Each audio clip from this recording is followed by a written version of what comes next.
Fun times! I just got back from Dice Tower West, where I was running a World Series of Board Gaming tournament. For those of you who don't know, I do some work for the World Series of Board Gaming. I'm their director of production, and I was running a little mini tournament where people could throw in 15 bucks, play in some games, and win a full stay-and-play package to WSBG. It's a cool time. Basically, once we cover our costs, we put all the money back into prizes. So everybody got a raffle ticket, so even if you didn't get past the first game, you still had a chance of winning something in the raffle. I think people had a good time, and I definitely had a good time running it. But the best part about running these things is that I get to go to board gaming conventions and hang out with a lot of really cool people and eat a lot of tacos El Gordo. I'm gonna really do a vlog. I'm just probably gonna do a recap talking about this afterwards. But I did have to jump on. This is the WSBG corner where I will be. That's Dice Tower West in the background, big old open gaming area. But the coolest thing that's happened so far, yeah, let's get a better background. Come on, who are you? An idiot? I am. I was talking to me. Sorry. No, stay with me. The coolest thing that happened is the brilliant Anne said, hey, do you have a room and board pin? I said, nah, I don't have pins. I don't really make pins or whatever. It doesn't on the one store that I looked into. Can't work. And so I sent her the logo, and she made these friggin' wicked room and board pins, which she kept one and gave one to Tom Vassell. She forced it upon him, and I'm going to watch him next time I see him. I'm like, Tom, where's your room and board pin, huh? He'll be like, what's that? I don't even know you. It's like, aren't you just WSBG? And now I have a whole bunch where I can give to people who are like pin collectors. If you're not a pin collector, don't take one. Like, only take one if you're a pin collector, if you want one. But if you see me at somewhere, I'm going to keep them on me until they've run out. And huge shout out to the incomparable Anne, who I met at Dice Tower West 2 years ago. So that's kind of cool. And like, really, really cool. Y'all are the best. Anyway, I'm looking forward to setting up my event. I think I'm just going to stash all the games right there, because we don't really have an area that's close to stash it. And board gamers are honest. And so, yeah, I'm mostly going to be running the event, but I've already talked to like a few people saying, listen, come play games with me while I'm doing it. So hopefully I get some good games in. And now back to Chris of the future, I hope. But I had a great time. I met and played games with a heck of a lot of people, and if I played a game with you or you came up to me and just said hi, thank you. Thank you for doing so. That's why I say on here, hey, if you see me, come up and say hi to me, and I mean it. I mean it. I enjoyed playing games with you. I enjoyed hanging out with all of you. And so I thought I would rank the games that I played from the worst to the least, but honestly, it was a really good lineup.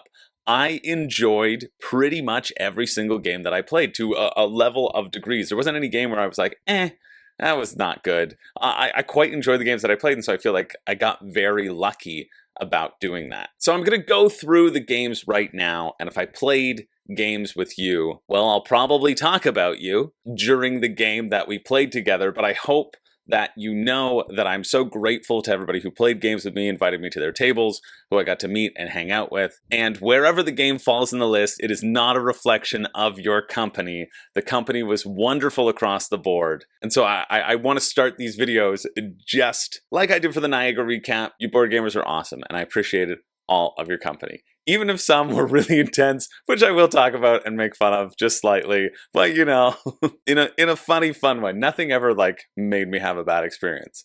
So let's go through the list. I have 19 things here, and then a special number 0, which I kind of have to include. And the bottom of the list was a game that I can't really talk about. So sorry to the prototype that I played. Be better. No, it was fine. It was fine. It was just a simple little card game, and it was a lot better than I was expecting it to be, but I imagine it'll show up sometime on crowdfunding, and I will talk about it then. So number 18 is this game called Yubibo. And Yubibo, I think, is a fun game, although I think it is gimmicky, which is why it falls at the bottom of this list. And I think there's a better type of this game called Palm Island. But essentially, Yubibo, you have these sticks, you have a color, you'll draw a card, and it'll say, hey, connect to the light blue player's index finger. That's it. And you can connect whatever finger you want connecting to the light blue player's index finger. And so eventually you're going to get this mishmash of hands all floating in the ether trying to connect things. And then the experienced version of that is to balance these balls on it. It's a fun game. I played it with a bunch of people who I didn't know. I was walking around the hall. I saw the players wanted sign. I sat down. They said, we need 2 more people. And I lured into unsuspecting people, me not knowing what the game was. And they did not want a dexterity game where people were close to each other. Everybody was a really good sport. But I also was like, yes, I should probably know what the game is before I lure people in and convince them it'll be fun. I was like, hey, I'm about to play the 6-player game. I don't even know what it is. Come play. We need 6 people. And it was okay. I think it could be good. I think it's a fun little dexterity game, but if you want a game like that I think is better, where you don't have to like potentially get into people's space, you just have your own space. There's a game called, no, that's not it.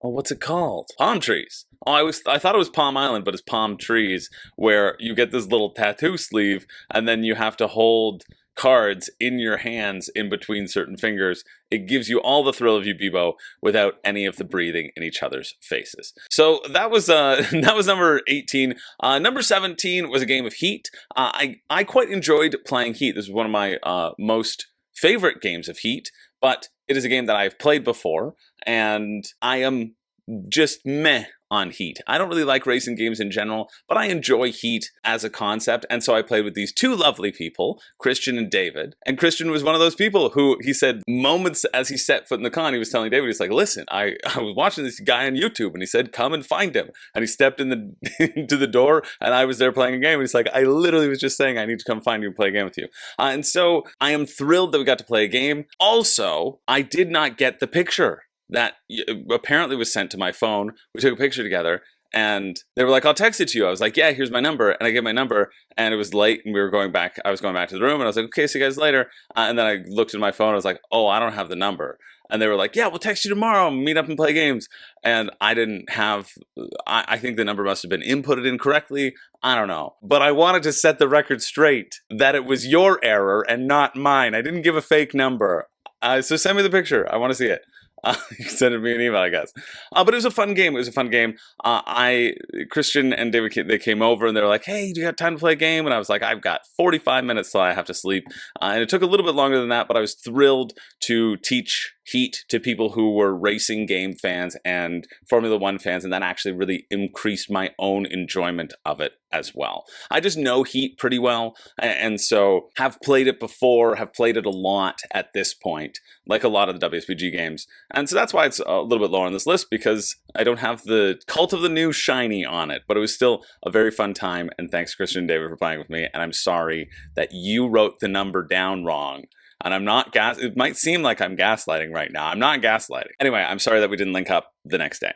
Number 17 is Lost Cities. I played Lost Cities with Shane, our tournament director, Shane from WSBG. He was there also for an unrelated event, but was in Vegas. And so he came in and helped me a little bit with the event, which was really nice. And so we were waiting for some of the rounds to finish, and Lost Cities had been stuffed into a box of Terraforming Mars for some reason. It was like a Phoenix tournament, was an Outer Ring tournament at WSBG, and so there were copies floating around, and so there was a copy, and we decided to play it. We played it on the 6-color board, which neither of us had played before. We normally just play the 5 colors, but apparently in the new edition, like this is the edition I have, you only have 5 colors, but in the new edition, apparently you have a choice of 6 colors. And so we played the 6 colors, and it felt exactly the same as a 5-player game. But it was fun playing with Shane, who was adamant about his strategy, that he pioneered the defensive strategy, the taking 3 points or 3 negative points just to play defense to make sure he didn't have to give up his hand. He's like, yeah, you know what? When I play, I get around 20 points a round. So if you can beat me, if you can beat 20 points a round, you'll probably beat me. And I beat 20 points a round, and I beat him. But it was a really fun game, really fun back and forth. It might have been one of my most favorite games I've played of Lost Cities. I am sort of just middle on Lost Cities. I think it is a fun game, but that is how it should be played, so snappy and quick, and it was relaxing to do, and it was relaxing hanging out with the person and not having to worry about all the shuffling of the cards. And hey, maybe that's what the long game gives you more of that game, more of the taste of that game, so you don't have to shuffle the cards as quickly. I don't know. I'd play with 6 colors, I'd play with 5 colors. I found it to be the exact same experience.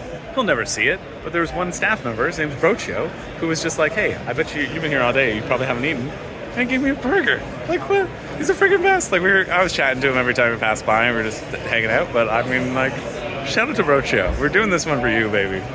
That was number 17. Number 16. Oh, number 16 was a game called Sausage Sizzle. I played this with Lisa, who I'd met 2 years ago at a previous Dice Tower West. Lisa was like, I gotta show you this. Lisa has so many small box games. Wild. Lisa was like, you gotta see Sausage Sizzle. It's very sizzling. It's very simple. You roll these 7 dice. The numbered dice will have sausages on them, or numbers. The sausages are ones. And then these other dice will have animal faces on them. And essentially you can re-roll the dice as much as you want, as long as you lock in at least 1 dice every roll. The goal of the game is to get the most points. You get points by scoring the lowest value on the 4 dice after they've been locked, times the highest number of animal faces that you're showing. So in this instance right here, you have 3 pink faces times the lowest number on the dice, which have all hit to be sausages. And because they've all hit to be sausages, instead of 1s, they're 7s. So it encourages you to sort of push your luck and get a sweet little sizzle and try to match up the dice faces as well. And also, it's like Yahtzee. Once you've scored a color, you can't score that color anymore. And so you're limited to what's going to come up. It was fun. It was a quick little game, fun little diversion. It was nice rolling the dice. If you need a push your luck dice game, check it out. That's Sausage Sizzle. It was definitely an enjoyable time. Not one I'd probably get, but one that I would be like happy to play. Next up, we have number, I don't know what number it is, 15. 15 is Video Game Champion. This was the last game that I played at the convention, and I was the obnoxious guy at the table for this one because I was mad at the objectives that existed, that I decided to pursue the suboptimal objective, and everyone was like, yeah, that's the trap. You fell into the trap. And I was mad I fell into the trap. I was definitely overtired at this point because all the voices were coming out. I was swearing up a storm. I was so angry I had to do push-ups in the middle of it to get the energy out before I walked off and threw myself into a trash can. But I think the game was actually pretty fun. When we were about to play it, we were breaking off from another group, and another gentleman was like, honestly, I'm not going to share my thoughts on it. I think you probably can guess what my thoughts were on it, but I hope you go and you have a great time and you play that game. I'm just not going to partake, but I wish you well. I thought it was a lovely way of interacting. He also said to me afterwards, he's like, hey, listen, like, I really like your content. I want to apologize. I was like, what are you apologizing for? He's like, I have a game coming out and we used Launch Boom. I'm so sorry. And I felt so terrible because I don't cover anything that Launch Boom covers because I think that their marketing is sort of anti-consumer, you know? But I also get why people use them, and first-time creators needing a life raft and needing to figure out what the crowdfunding scene is. I get it. Like, you need help. There's people out there who are just trying to make their games and figure it out, and I can definitely be sympathetic to that. But I also just, like, as a personal stance on the channel, won't cover anything that does, like, the $1 pre-pledge system that Launch Boom pioneered because it feels predatory as somebody who gets easily addicted to things. Anyway, that's a little tangent, but I just I felt really bad about that interaction. I was like, I don't know how to talk about this, so I'm not gonna. But I do know how to talk about this one, which, okay, they can be mixed up. Sweet. Yeah, that makes sense because they are these different actions. So essentially there's a lot going on this game that takes up way too much table space than it needs to. These cards don't need to be this big, but they are. On your turn, you're going to grab a tile, a little button tile, and it will be at the intersection point of 2 actions, and you will get to take one of those 2 actions, which I like. I think it's cool. You will then use those buttons to mash together your button prowess to score points for completing video games. You have to rent these video games. You can't purchase these video games, so you have to go here to pay money to rent them, and then you have to beat them to completion by putting in the buttons. So this one's a very easy video game. I don't know if you can see it. Let's zoom in a bit. This one requires an A and a B, like 2 numbers in sequence. 9 and, well, that's a bad example. 8 and 9. 1 and 2, 4 and 5, right? Any number in sequence can make that happen. Here, it doesn't matter what numbers they are as long as they're the same suit. Here, it's 5 numbers. There's only 5 numbers of each in the game, so you need to have all 5 numbers or to have some wild stuff happening. Then down here, you have magazines, which can be the aforementioned wild stuff. Over here, you have games that you can get your grandma to purchase, but then you have a lot of IOUs. You got to spend a lot of time with your grandma, or you got to do some chores to get them. And then over here are the objectives that it's a race to get. We're here. Won't let me scroll. But over here are the objectives. It's a race to get these objectives. And so I, of course, pursued the 2 suboptimal objectives. There's a lot going on in this game. Getting the buttons can sometimes be frustrating in terms of not being able to rent out the same games, and I'm very glad I lost this one, but not by much, and I'm very glad that I lost this one, because I probably was being a little bit obnoxious around the table. I got a good check where I was like, dang, if only I had done this, and one of the other guys at the table was like, yeah, if only the other 3 things you wish you'd have done had come off too. And I was like, you know what, that's fair. And I was being that guy who was constantly around like, oh, I should have, oh, I shouldn't have, oh, no, oh, I shouldn't, oh, no, oh, I should not. Which I appreciated that check. So I'm sorry if anybody's watching, to the people who I played it with, if I was being too into it, but what can I say? I was overtired. So I'm glad I lost. I'm glad it was a close game. And I liked it a lot more than I expected it to. What was a really nice counterpoint is after the guy was like, yeah, I'm not a huge fan of it, I'm not going to play it. Another guy came up and as we were setting up and said, oh man, I love this game. It's one of my favorites ever.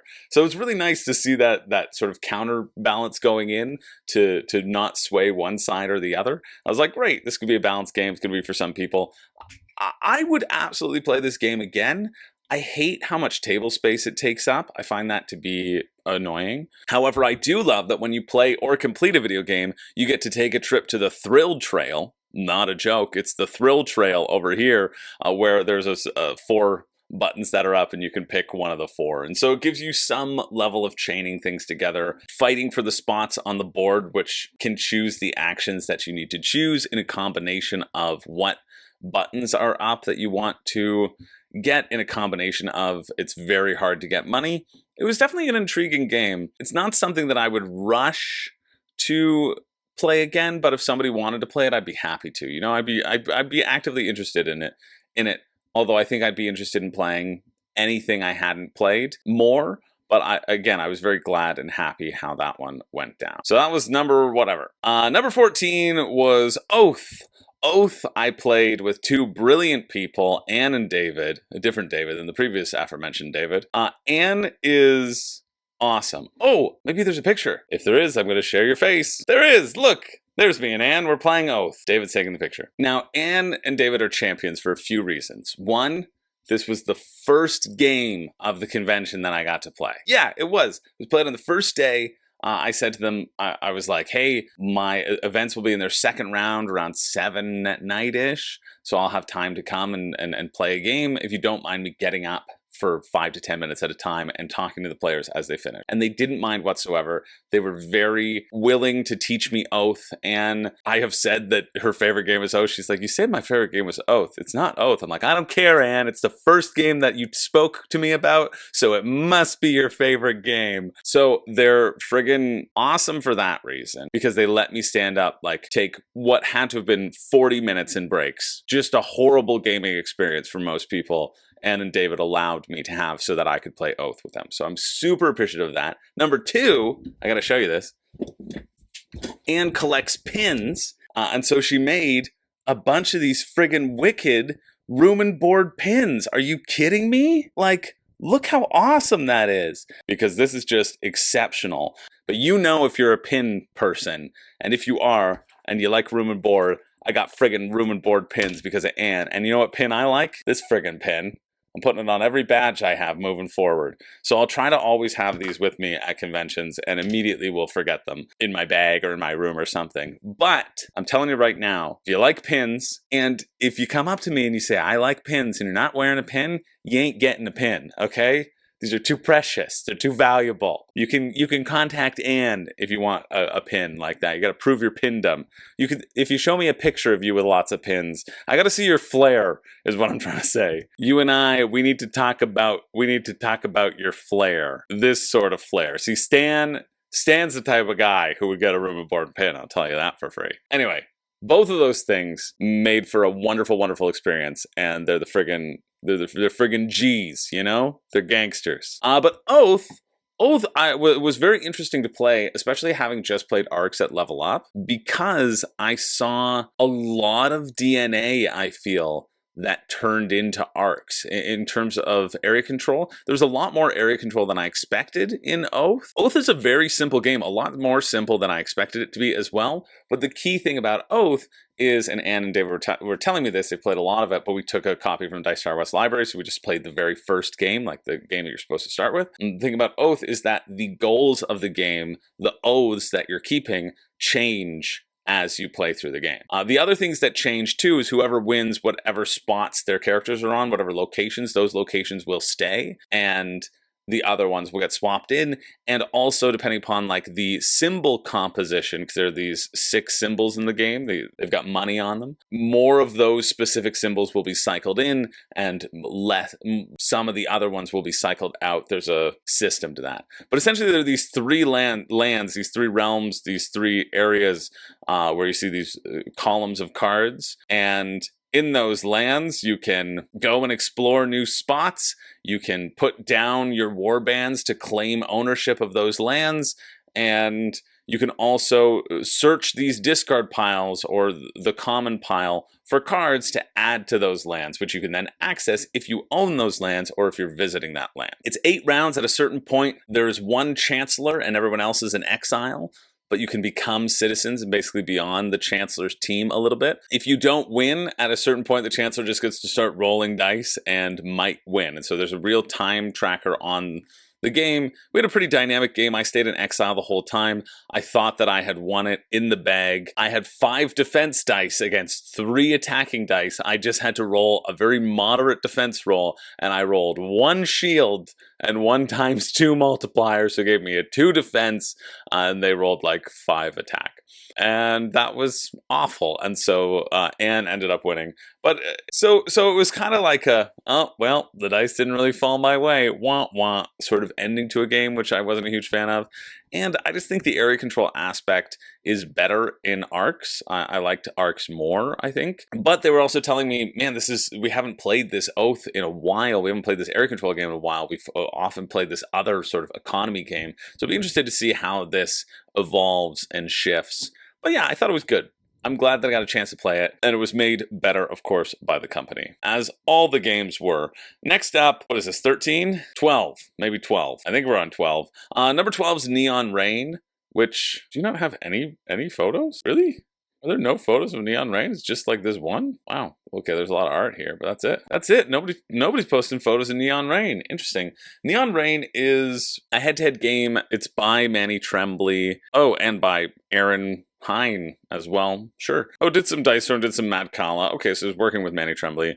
But it feels like a card-based Dice Throne. Published by Neon Night Games, which is sort of a sister company or a stepchild company for chip theory games. You can have a hand of 7 cards in your hand, and you can play like 3 cards on your turn. There'll be buttons and there'll be sticks, and depending upon what characters you have, they do different things. They do different combos with the buttons that you play down and the sticks that you play in this fighting game. That's pretty much it. And then you have 2 cards you can put down in defense, which can break people's combos, and you want to punch somebody into the face until they die. If you run out of cards, you can take a turn to refresh your cards as well, which I like. It's finding that balance of drawing cards and not. It was fairly simplistic, but it went by pretty quickly, and it was fairly enjoyable. I liked being the character that let me draw cards. I liked saving up for these ultimate abilities, which was fun. All in all, decent. Maybe it should be lower than Oath, but I thought it was good. Like, I thought it was snappy, quick, did what it did really well, and there's a little solo mode too, which seemed all right. But yeah, this 10 to 15 minute playtime is the sweet spot. It was a really good filler game, played a quick game, quite enjoyed it. I don't know if it's one that I would look out for. I think I'd probably just play Dice Throne. I would rather play Dice Throne, but I still liked it. I thought it was fun, and it was nice card play, and the characters were fun. And I think that's the main part, is the characters have to be fun. So that was number 12. Number 11 is Fishing, or Fischen, if you nasty, because it was spelt The copy we had was spelled like this because I think it was in German, for the bilingual German and English edition. Fishing is an interesting one. It's by Freedom and Frieza, who did Power Grid, and any other game that begins with F. We played this with 4 people, and it's a trick-taking game. You have to follow suit. You're playing one of the 4 suits. Green is Trump, naturally, because it's a Freedom and Frieza game, and the green, he always makes green something special. You'll play the cards, and whatever cards you win, you take and you put on your little net boy, because you've just caught all these fish into your net. But that's where it gets interesting, because you're going to play this over 8 rounds. And so whatever tricks you win, they then go onto your boat, and you will then draw from that boat, after you shuffle it, for your next hand of cards. So you're playing 8 rounds consecutively and trying to plan out, okay, I've won with these cards. How can I win with these cards again? But also, there's a deck in the middle of the table where if you don't have enough cards in your boat, you get to draw from. So really the optimal play is to figure out when you want to win no tricks so that you can just draw a hand from the deck, because the deck is filled with powerful cards that get more and more powerful as you go down. And so it starts for like 0 to 9 or 0 to 10 or 1 to 10, and then you get 11s and 12s and 16s, and then you start getting the Trump suit. Then you start getting 0 cards, which let you steal a card from whoever wins the trick.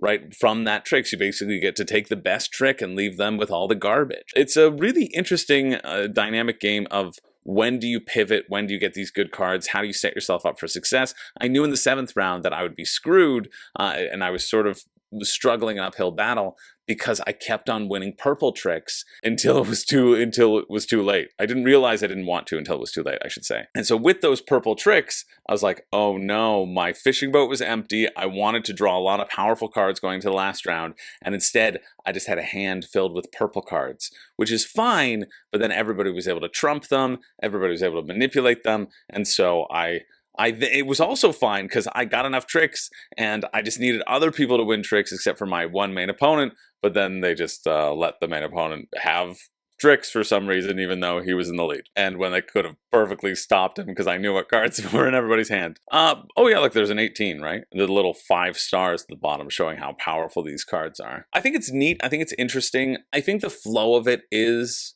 odd and the timing is odd, but it's an interesting way of thinking about trick-taking games, and so I thought that was pretty cool. So that's number 11. Number 10 hasn't come out yet. This will be maybe in next week's crowdfunding countdown or the week after. It's finishing up on crowdfunding right now. This is by Gray Baker, who did Potions of Azurland. And so myself and my friend Andrew, who's the media rep at Chip Theory, if you've seen any of the Chip Theory games, the videos, it's that Andrew Santoro. But we were walking by and a teach was happening. We both wanted to play it, so we sat down and we decided to play this game. And it's really lovely. It's really quite lovely. I haven't played Potions of Azurland. I know Gray from WSBG because in 2022, he won 2 rings, the Dune Imperium ring and the Splendor ring. So a very versatile gamer that speaks to his gaming prowess, and he's applying that knowledge to this for sure. You will start with this 1 tile, and then you choose a hand of 5 cards and pass them to your neighbor. They will choose which pile to keep and which pile to send back, which is very exciting because you can give 1 card versus 4 cards. They also have handy dandy little pips on them to show the relative value of the cards. Like, this is a 3. So for newcomers, which I thought was really nice.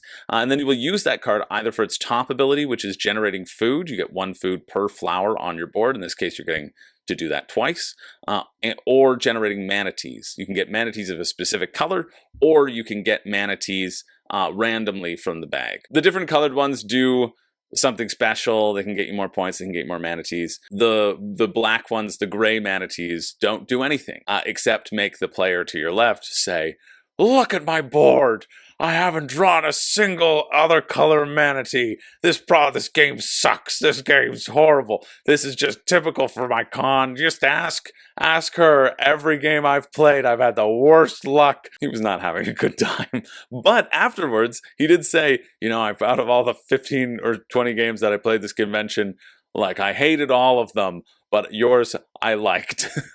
Was in the top 5 or something, even though he was upset at his performance and insisted that if only he had drawn the manatees before everyone else, he would have drawn the good colored ones instead of us who took them all on him, which I thought was pretty funny. And also not how probability works. And to that guy, I was like, man, I hope your day gets better. I really do. But it was great. It's 3 rounds. You have great decisions of how much do I build my sanctuary, because it's the capacity of manatees. How much food do I need to generate so that they don't die of starvation? Gray may tell you that they swim away, but we all know that they die of starvation if you can't feed them. He's very adamant in the teach. He's like, no. We're like, oh yeah, the manatees, we kill the manatees. He's like, we're not killing any manatees. Yeah, I quite enjoyed this one, so much so that I'll have to wait and see when we get to crowdfunding if I end up backing it or not. I know it'll be too expensive for me in Canada to back, just with the conversion and then the shipping. But it's a good enough game and it's a cute enough little package that I might do it just to support it. Look, demoed at Dice Tower West, quick fun. I split you choose the adorable manatees. Demoed at Dice Tower East. Demoed at Dice Tower East. Dice Tower East. Yeah, the few people who are rating it positive. So yeah, that was quite fun. That's number 10. Also, shout out to Mary, because we're at the final game of the semifinals. We're finishing up Arc Nova over there for the semifinals, drawn as a semifinal game. Mary gave me some delicious Hawaiian snacks. Woo! So, yeah. Been a great convention. But get back to the recap. I don't know where this is inputted, but it's somewhere. Bye. That's why people are telling me. I thought my hair looked cool, but I really just looked like a parakeet. A tired parakeet. Number 9 was Railroad Inc. I played Railroad Inc. for the first time. I'd never played it before, and I can see why it has earned its status as a great roll and write. I don't know what I played, but I think it looked like this. It did look like this because we also played with the Lakes expansion. Railroad Inc. takes place over 7 rounds, or 6 if you're using the Lakes. You roll the dice and you have to use all the faces on the dice to score a number of points, mainly connecting to these entrances and exits, making the longest road of each of the 2 types and not leaving any roads sort of hanging out there. Now, the thing about this Lakes expansion is there are 2 sides that have an entrance and exit on the lake where you can kind of go through the lake, and a lot of our strategies were based around those coming up. And in 5 of the 6 games, in the 6th round, the first 5 rounds, they never came up. They didn't come up whatsoever. I kept on chanting, Daddy needs an entrance and exit, but it didn't come out for Daddy. Daddy didn't see an entrance and exit. Daddy chanted for it every single time, and Daddy was disappointed because Daddy never rolled it. I don't know who Daddy is in this situation. Aren't we all Daddy? There's a little bit of Daddy in all of us. That's what I'm trying to say. But on the last round of the game, Daddy needed 2 entrances and exits, and boy oh boy were they rolled for Daddy by Daddy with Daddy watching, and I was able to get a good score and end up winning. Everything kind of came together. I wish I'd taken a picture on my board because it was just glorious. I had a big old lake in the middle that I eventually turned into like a river on the side. Oh, that's a big lake. Now that's a big lake. Daddy needed some entrances and exits in that one, I'll tell you that for free. What did they score? 85? That was better than my 69. Then I had the best callback saying, yes, 69. Daddy got his entrance and exit. So we're going to move on to my number 8. Speaking, this coincidentally came in at 9. Or maybe it's 6. Who knows? We're moving on. Number 8 is a little oink game called Startups. Also a great little card game. I played this at 3, 4, and 6 players. It can play up to 7 players. I enjoyed it a lot more at 3 and 4. I found the 6 one to be a little bit more random than I would have liked, and you had a little bit more control if you were playing with fewer players. But essentially the game is, if you have the most of a suit, a color, a number at the end of the game, whoever has parts of that suit committed in front of them will have to pay you money. That's it. You want to have the most money at the end of the game. And so you can choose to commit to this set, but you're hoping that you will hit the most of that set. And if you've committed to that set, and if you have the most of that set, you can't draw that set face up. You have 3 cards in your hand that also are secret, and they get added to your stocks at the end of the game, whether you like it or not. So you can be holding on to that big 3 flamingo to just throw them down and surprise your opponent. You can do a lot of things. It was great. It was a great little flow of a game. I thought the 3 and 4 worked really well. Again, the 6 was a little bit more random because you had less draws from the start of the deck. Also, there's an element where if you don't want to take the card that's face up, you have to pay a point, which incentivizes somebody else to get it as well. They could pick it up, get the money, and put it back down again. It was very fun. Yeah, I quite enjoyed it. Played a bunch of games of that, just one right after the other. So that was a really good time, an Oink game that I haven't played a lot of Oink games, but quite good as a small little travel game. Number 7 was Seers Catalog. Seers Catalog is a weird trick-taking game, run game. I don't really know how to call it. Ladder climbing game. It's a ladder climbing game where, like, if I play one card, you have to beat it with a higher card, or you have to pass. If I play a double, you got to play doubles. If I play a run of 5, you got to play a run of 5, or else you have to pass.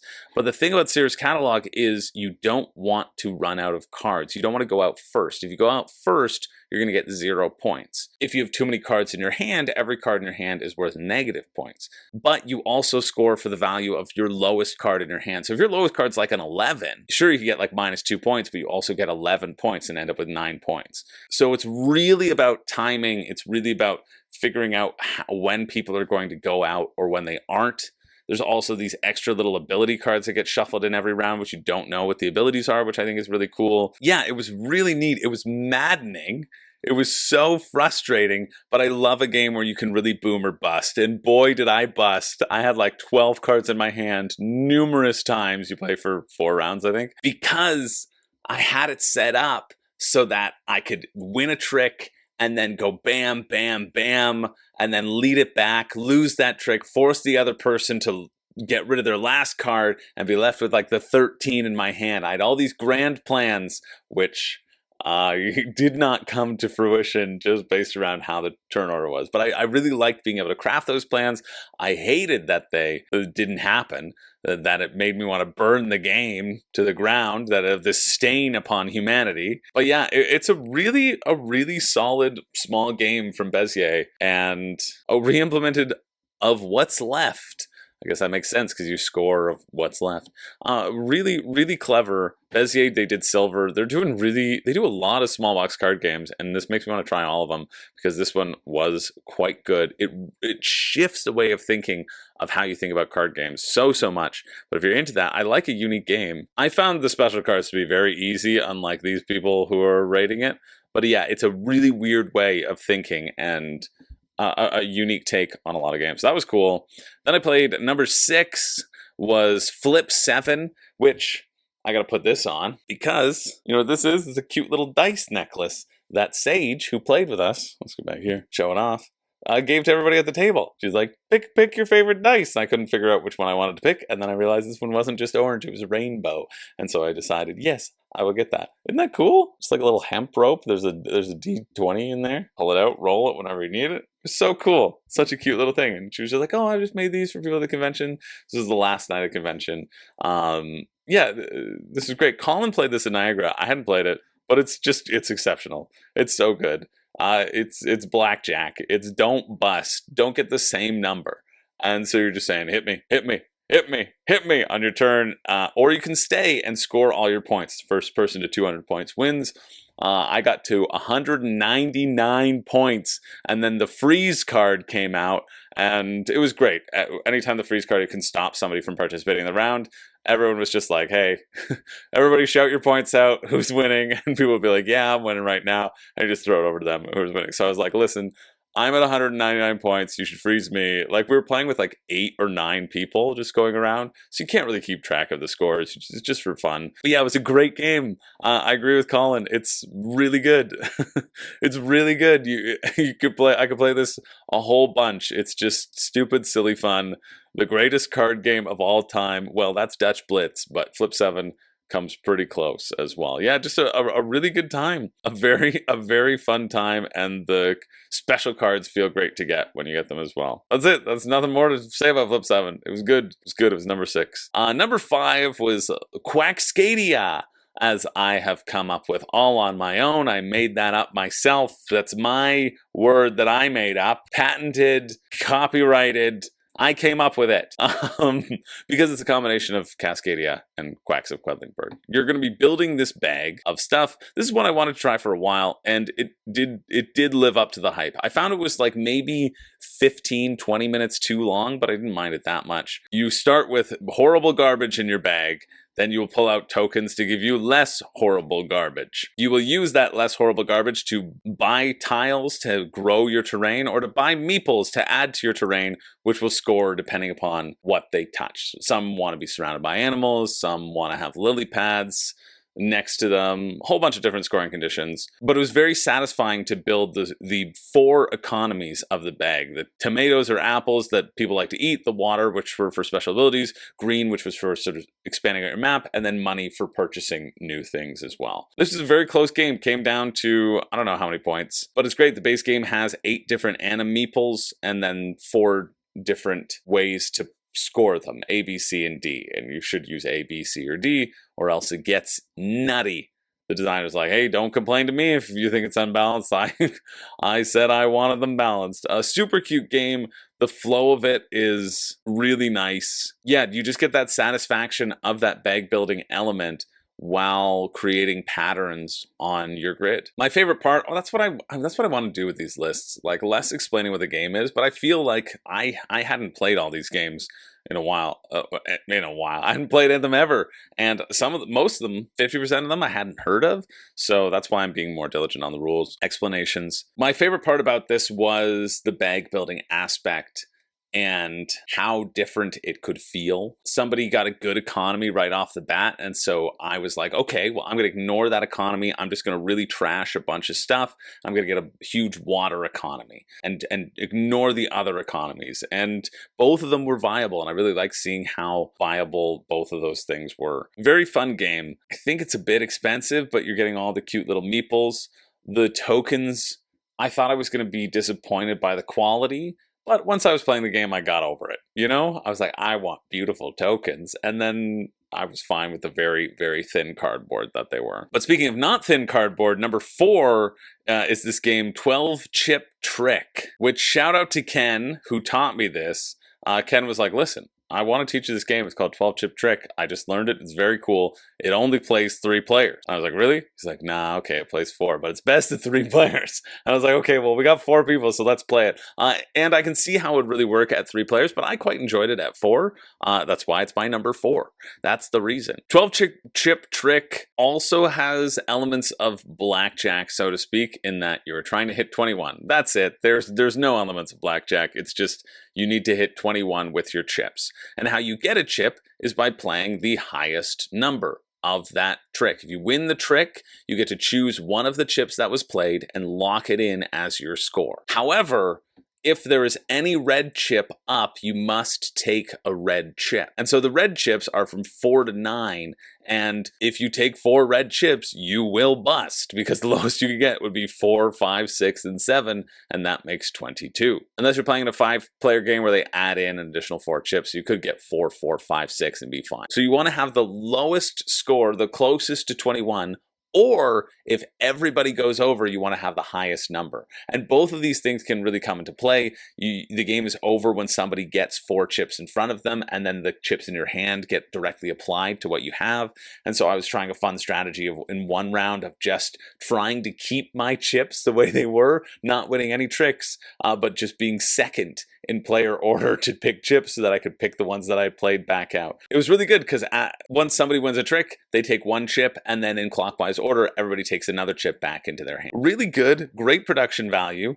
The first person to win 3 rounds wins. Or maybe 2 rounds, I don't know, we played till 3 rounds. And it was quite solid, the chips were sturdy. I really like this game. It was simple, and I like that they were chips, and I like that these are coasters, because this is like, hey, this is a good bar game. It for sure is. There's a lot of thinkiness to it. There's a lot of fun in terms of how do you manipulate the turn order? How can I force people to take chips? How can I predict what chips they will take so that it goes back around to me? Really, really enjoyed this one. Thanks to Ken for showing me. That was fun. That was really good. So that was number 4. Number 3 is a game that I heard about first on the Rahdo Runs Through channel when I was doing an R&R show. This is IA. I played this with Lisa as well. We just played a 2-player game, but it plays up to 4 people. It was very good as a 2-player game, though. It was a friggin' great game. You know when you're playing a game and you're like, yeah, dang, this is a great game. This is good. That's IA, and it has Mancala elements in it, which I don't really like. But essentially, how the game is played, you'll start, this is a little bit more of a developed board, but you'll start with a bunch of tokens beneath cards, and on your turn you pick up a stack of tokens and you move them one at a time, boom, boom, and then you get to activate all the cards in that row. So for this example, say we picked up these 2, it would move drop 1, drop 2, we then would activate this row, which would give us 2 more yellow and a blue token. That's it. You then can use your tokens to, those aren't the cards that were previously in this picture. There we go. You then can use those tokens to purchase new cards from the market and add them to your row. So you're building up this engine of cards, and you can drop it wherever you want. If there's a stack of 3 or 4, you have to pay a little bit more, but they will have better and better abilities on them as well. You can also purchase these masks, which will give you endgame scoring conditions. Very simple, very satisfying, really, really good. I was excited to play it because Richard had put it number 1 on one of our lists. I forget which one, but yeah, it was really, really enjoyable. A great little engine builder in that like Azul Splendor ballpark. I think IA should be held up against those sort of classics. It's that good. So if you see it, you get a chance to play it, because I hate Mancala. But I like that it was just your own Mancala, and I also like that if you made a mistake, whenever you're buying cards, you can just be like, ah, yes, all right, well, I'll take the tiles away so that I have enough tiles to go do the next action that I want to do. And so there's a lot of flexibility there with the purchasing of new cards, which I really like. Number 2, oh, I can't believe it's this high, but it is a collectible card game. Oh, and this is the One Piece card game. The system's really good. I played this with the wonderful Andrew Santoro. He had 3 decks.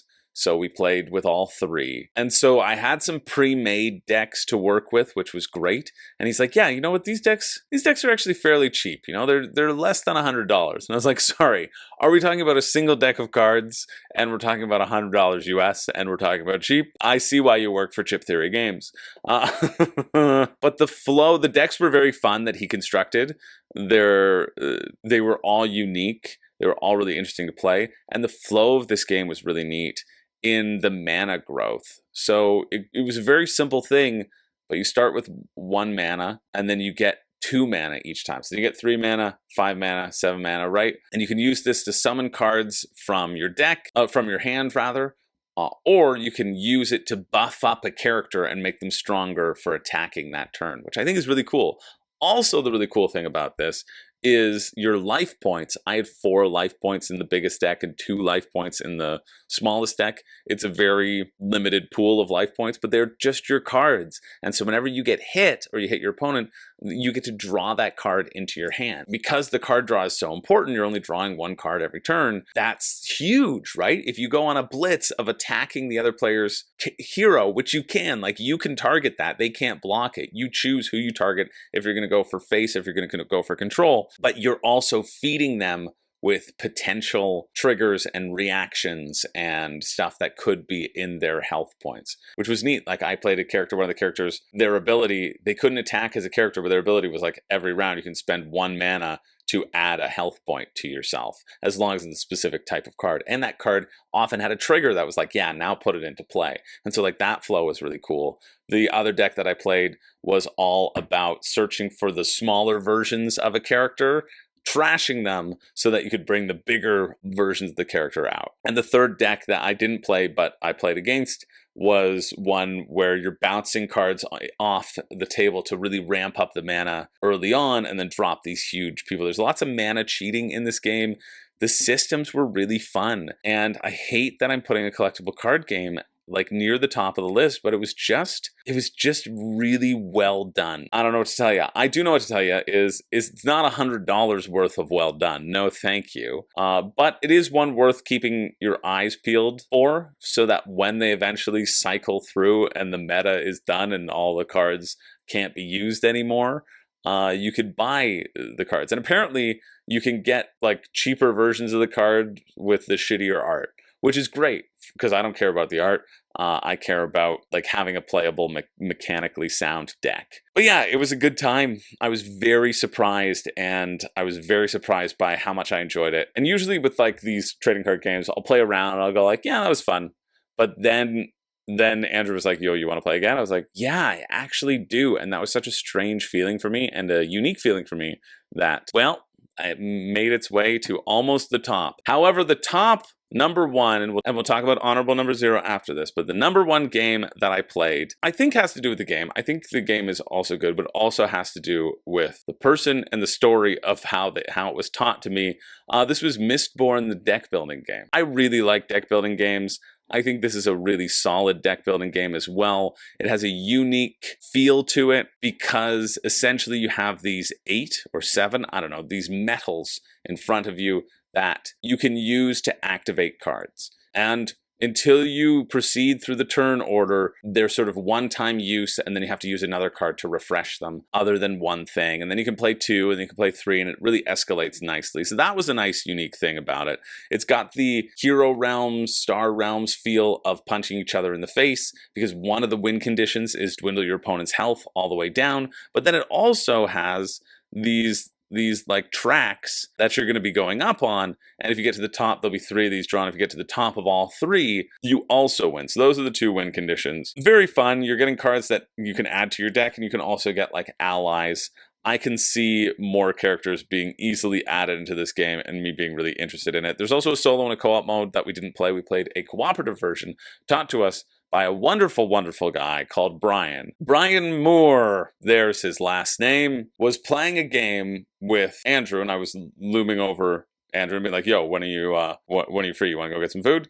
And then he recognized me from a couple hours later. I was wandering the new hall. This was the last day of the convention. And he saw me and he said, hey, Chris. I was talking to people about being like, hey, you want to play a game? I was like, I don't have any games on me, but I'll play anything. And he said, Chris, if you want to play, like, I've got my bag of games here. I've got Brian Boru. I've got Mistborn, whatever you want. I was like, okay, well, I've wanted to learn Mistborn, so maybe we'll just grab Mistborn and we'll learn it. He's like, cool.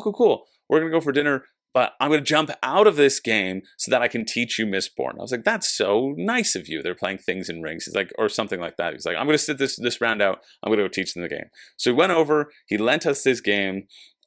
People were like, man, it was really nice of your friend to like lend us the game. And I was like, oh, I've never met this guy. He just recognized me. He's like, oh yeah, we don't know each other. I just like teaching people this game. I like teaching games. I was like, that's so nice of you. And so he taught us the game. He went out to eat. He's like, I'll give you my number. So when you're done, you can come to the restaurant and give me the game back. I was like, great, because we were going to peace out in like an hour or whatever. So So we played this game. The game is fun. Like, the flow of the deck building is fun. It took a little bit longer because there were 4 of us. I don't think the game benefits from having 4 people. I think 2 people is just fine. I think 2 people would be basically the optimal way to play, and it seems like people are saying that as well on BGG right now. But 4 people was fine. Like, it was a fine enough experience. It just, there isn't that much interaction. I do like that if you have the target, in terms of the attacking, you don't choose who to attack. There's somebody who has a target on their back. If you attack them, they can give the target to somebody else.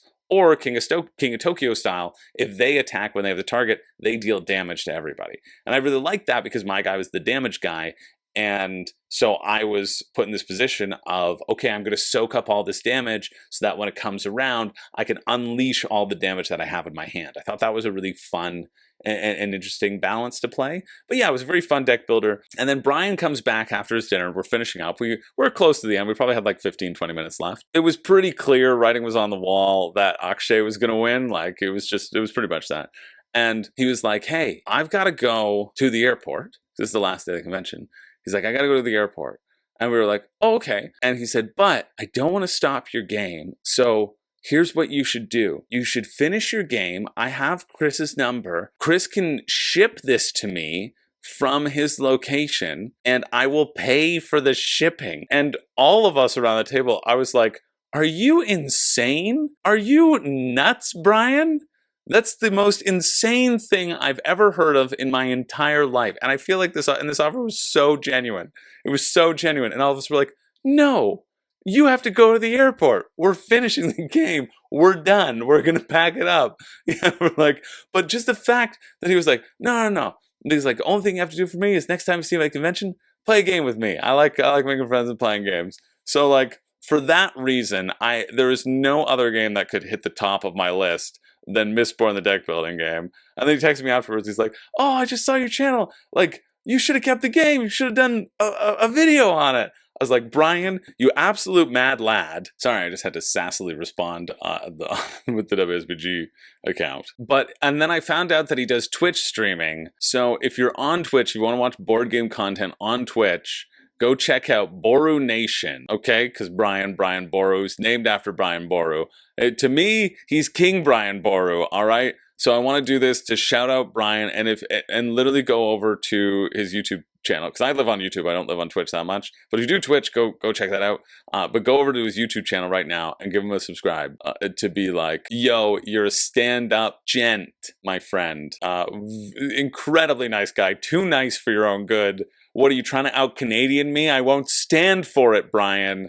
I won't stand for it. So if you're watching this video, just go and give him a sub, boost those numbers up. Go check him out on Twitch. He says he doesn't spend that much time on YouTube because he was just posting clips and stuff like that. So his primary platform is Twitch. So go check him out on Twitch if you want to hang out with people playing games. That was absolutely an insane offer.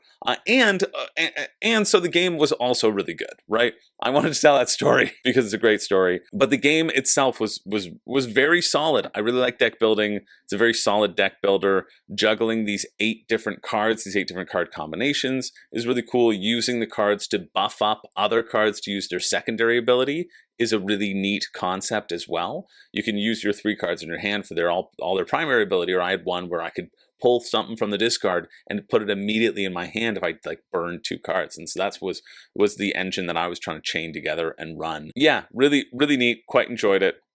Would contemplate getting this game, right? That's probably why it's up near the top, because again, I was thinking about it. I was like, yeah, that was satisfying. That was fun. So that's the number 1. And the honorable number 0 goes, of course, to Tacos El Gordo, which it made me so happy that everybody at the convention was like, yeah, people can't stop talking about Tacos El Gordo. I'm like, yeah, I can't stop talking about Tacos El Gordo. I was talking about Tacos El Gordo to everybody who I met. I went to Tacos El Gordo 3 times because it was only a 20-minute walk from the Westgate. Dice Tower West never changed your location.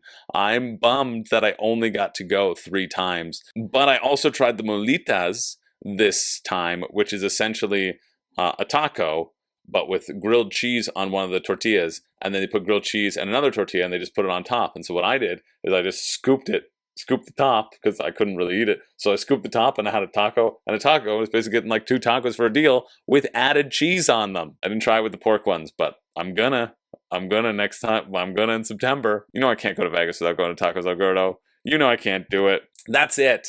That was my Dice Tower West recap. Thank you to everybody who hung out with me, played games with me, said hi. You're all awesome. And those were a batch of really good games. I'm so shocked. I'm so shocked. I'm pumped that I had such good games played. I hope currently that I'm going to play even better games at Breakout this weekend. Now, Breakout Con is only a short 3 days, and I'll be running a little mini WSBG thing for most of it. But hopefully, if you're going to that one in Toronto, come see me in the WSBG area and make sure that we top this list, people. Let's play some good ones. Yeah, it was a good time. It is a very well-run convention. Vegas hotels are expensive. That's always the most expensive part of Vegas, but they've got a really great library, and if you want to have access to the library with less people, well, you can come to the World Series of Board Gaming. You can purchase a open gaming ticket to basically have Dice Tower West 2.0 in September in Vegas. So you should do that. I'll be there, but I certainly won't be playing games with you with that one. I can guarantee it. And there'll be little cash buy-in tournaments, or you can enter the main event and win $25,000. Do what you want. But I should say at WSBG in the open gaming area, this is very important. One of my patrons was this was feedback that I got in the open gaming area. People want to play the 16 WSBG games because they want to train, right? They want to train for their game the next time. So you want to help people train and play those things. You won't see as many player wanted signs for games that aren't in the 16 because people just want to practice the 16 and just like really want to do well in the tournament for the next day.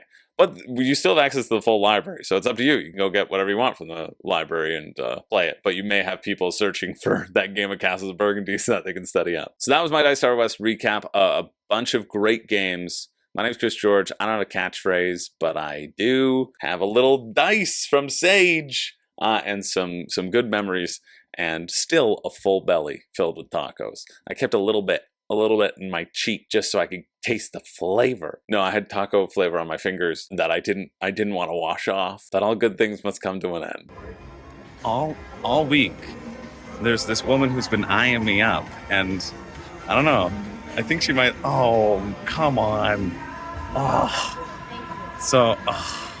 There's this. Maybe we'll do this bit. We'll do this bit when we come back down. If nobody's at the table, there's a dumb animated woman who was giving me eyes all week, and it was going to be such a funny joke.